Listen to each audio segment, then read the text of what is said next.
आज का ये वीडियो उन लोगों के लिए है जिनको पैरों पे सफ़ेद दाग हो जाते हैं। अब पैरों पे होने वाले सफ़ेद दाग कहीं भी हो सकते हैं, पैरों की उंगलियों में हो गए, एक में हो या ज़्यादा हो, टखने पे हो गए यानी कि एंकल पे हो गए, तलवे पे हो गए, या पैरों के ऊपर कहीं पर भी दिख रहे हैं एक या बहुत सारे पैचेस। अब इन पैरों पे होने वाले सफ़ेद दाग के बहुत सारे कारण हो सकते हैं, बट एक बहुत अनकॉमन सा कारण है जिसके बारे में आज मैं बात करने वाली हूँ और आप उसे कैसे प्रिवेंट कर सकते हैं।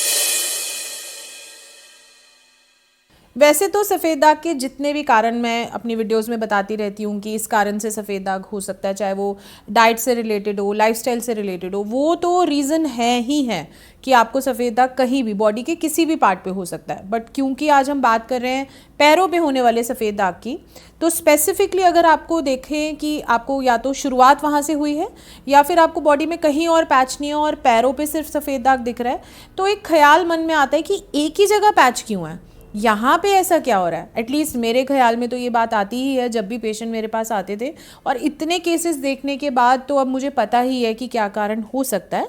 बट जब मैं शुरुआत में अपनी प्रैक्टिस करती थी तो बहुत डिफरेंट तरीके के ये दाग होते थे, जो जिसका कारण मैं आज बताने वाली हूँ, उसकी वजह से होने वाले जो पैचेस हैं वो बहुत डिफरेंट दिखते थे। कैसे होते हैं वो पैच? अक्सर वो एक जगह पे सीमित होते हैं, एक सिमिलर शेप के होते हैं, मतलब इस पाँव पे भी सेम होंगे, इस पाँव पे भी सेम होंगे, और अक्सर वो चोट लगने के बाद जैसे दाग आते हैं वैसे दिखते हैं। तो ये जो अपीयरेंस है, इससे हमें पता चलता है कि ये दाग जो हैं इनके मतलब डिफरेंट लोगों में अगर सिमिलर तरह के दाग दिख रहे हैं, एक जैसे ही दिख रहे हैं, तो इनका कारण एक ही है। अब वो जो अजीब कारण है जिसके बारे में आज ये वीडियो बनाई जा रही है, वो कारण है आपकी स्लिपर्स। जी हाँ, स्लिपर्स, जिसके बारे में ऑलरेडी जो मेरे पेशेंट्स हैं उनको तो पता है कि हम उन्हें हिदायत देते हैं कि आपको कौन सी स्लिपर पहननी चाहिए, नहीं पहननी चाहिए। बट आज जो लोग पहली बार ये वीडियो देख रहे हैं या जो अभी तक मेरे इलाज तक नहीं पहुँचे हैं, उनको ये जानकर बहुत हैरानी होगी कि स्लिपर्स यानी कि चप्पल जो आप पहनते हैं और रोज़ पहनते हैं, बहुत बार आपको पहननी पड़ती है, चेंज करनी पड़ती है, कई बार प्रोफेशन में पहननी पड़ती है और कई बार अक्सर घर में तो लोग पहन ही रहे होते हैं, वो भी एक बहुत बड़ा पोटेंट कारण है सफ़ेद दाग होने का, स्पेशली आपके पैरों पे। अब ये जो चप्पल है या फुटवेयर्स है, अगर हम फुटवेयर्स ही बोलें कि डिफरेंट तरह के जो आप पैरों में पहनते हैं, ये मेनली 4 मटेरियल से बनती है। एक है लेदर, एक है रबर, तीसरा है फोम यानी कि कपड़ा, और चौथा है प्लास्टिक। अब ये चारों जो मटेरियल हैं, कई बार ऐसा बोला जाता है कि या ध्यान भी नहीं जाता है कि ये सेफ़ हैं या नहीं है। बट अगर हम सफ़ेद दाग की बात करें तो इसमें से जो सबसे नुकसानदायक है वो है रबर। रबर इसलिए क्योंकि एक तो वो बहुत ज़्यादा यूज़ में आता है, और एक स्पेसिफिक तरह की एक चप्पल चलती है, हवाई चप्पल जिसको कहते हैं। बहुत सी कंपनीज़ बना रही है, बट एक समय था कि जब एक ही कंपनी की एक हवाई चप्पल बहुत कॉमन थी, जिसमें नीले पट्टे वाली चप्पल होती थी। तो वो चप्पल के ऊपर देखा गया, हवाई चप्पल से ऐसे रिसर्च पेपर्स भी ऑलरेडी हैं कि उनसे सफ़ेद दाग हो रहा था। मैंने अपने पेशेंट्स को बहुत बार मना किया कि आपको रबर स्लिपर्स, एक्चुअली हमारे डाइट चार्ट में बताया जाता है कि रबर स्लिपर्स नहीं पहनने हैं।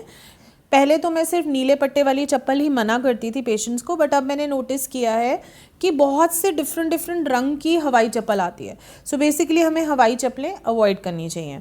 उसके बाद लेदर स्लिपर्स घर में थोड़ा कम ही यूज़ होती हैं। जो प्लास्टिक है उसका इस्तेमाल मैं देखती हूँ कि बच्चों की जो स्लिपर्स या फुटवेयर्स हैं उसको बनाने में बहुत यूज़ होता है, क्योंकि प्लास्टिक को डिफरेंट शेप्स दी जा सकती हैं, बच्चों को थोड़ी डिफरेंट शेप, कलर, और उसमें वो लाइट्स वगैरह लगा के बच्चों की स्लिपर्स बनती हैं या शूज़ बनते हैं। तो प्लास्टिक जो है वो बच्चों के चप्पल फुटवेयर्स खरीदते हुए ध्यान रखना चाहिए कि आप यूज़ ना करें। तो अब क्वेश्चन आता है कि हम कौन से स्लिपर पहने। मेरे पेशेंट्स अक्सर मुझसे पूछते हैं, तो मैं उन्हें सजेस्ट करती हूँ कि आपको फोम यानी कि कपड़े से बनी हुई चप्पल लेनी चाहिए। अब होता क्या है कि कपड़े से, फोम से जो बनी हुई चप्पल होती है, कई बार ऊपर फोम होता है, नीचे उसका रबर ही होता है।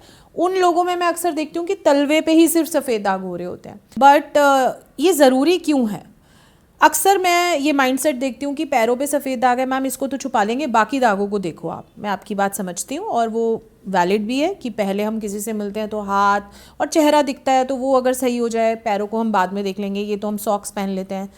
मेरी प्रॉब्लम ये है कि जो भी केमिकल आपके पैरों की स्किन के कांटेक्ट में आ रहा है अगर वो रबर की मैं बात करूं, चप्पल आप पहन रहे हैं, उसमें कुछ ऐसे केमिकल्स होते हैं जैसे MBH होता है, PPD होता है।